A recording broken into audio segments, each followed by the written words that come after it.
Peace and blessings, everybody. This is Mr. Light Productions. We are so close now to the Under the Valley Film Festival, February 25th, being present in Yakima.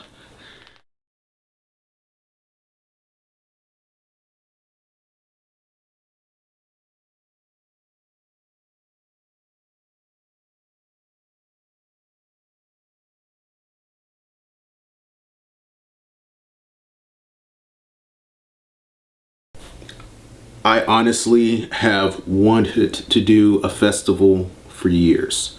I remember speaking with one of my earlier mentors in the industry, James Bond III. Did a film with Kadeem Hardison and Samuel Jackson. And they were talking about festivals they were putting together. Mr. Mitesh Kumar Patel from The Man in the Maze put together festivals. So I saw all these individuals I had worked with that have accomplished and are accomplishing great things. And I was like, man, I'd love to do this. I remembered being in Mississippi. We had something called Votech, like they have for here, but was the Votech Center. And it was when I had first started getting into work in the film industry, and somebody wrote a news article about one of the films that we're actually about to redo now. We had Lance Nichols, Sean Grant, a bunch of people on here, but then with the production team, it was recast.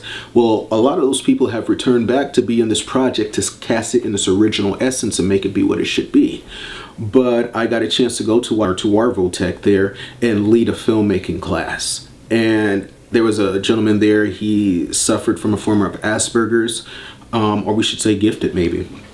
But he wasn't able to really be around people. So just seeing the transformation with him from not really being able to be around people, always a little odd or awkward, being able to be grafted in. And he was our script supervisor, and he was on it, and he was running up to me, hey, Mr. Mitchell, blah, blah, blah. And I would just look at him with a smile. And, you know, I was in my early 20s at this point, and it just touched me here on a different level.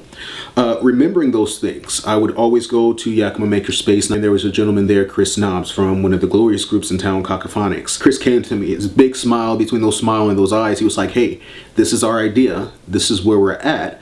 And I was like, oh, well, I have an idea, I'll type the outline up and give it to you.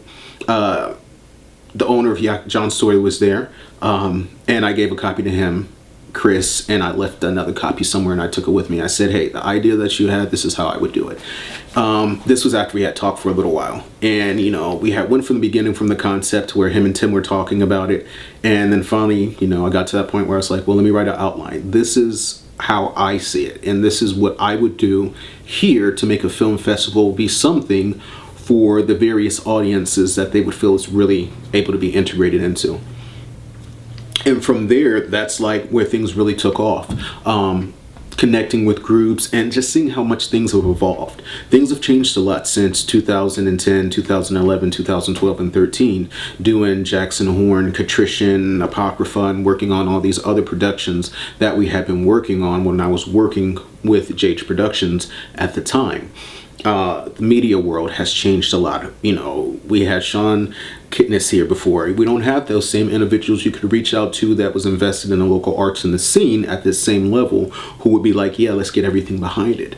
So it was, for me, a big networking adjustment to come on board. And then, you know, there's a lot of times where I was just like, man, I don't even know if this is going to happen. Can we even talk to each other the right way? Because it's a process with creatives. You're all together in the room, but everybody has to make sure that the end success goal is all unanimous. This is what we're getting to. So it was a wonderful thing to come together, to bring my perspective of vision and unite with everybody else's perspective of vision and see this project actually fall through.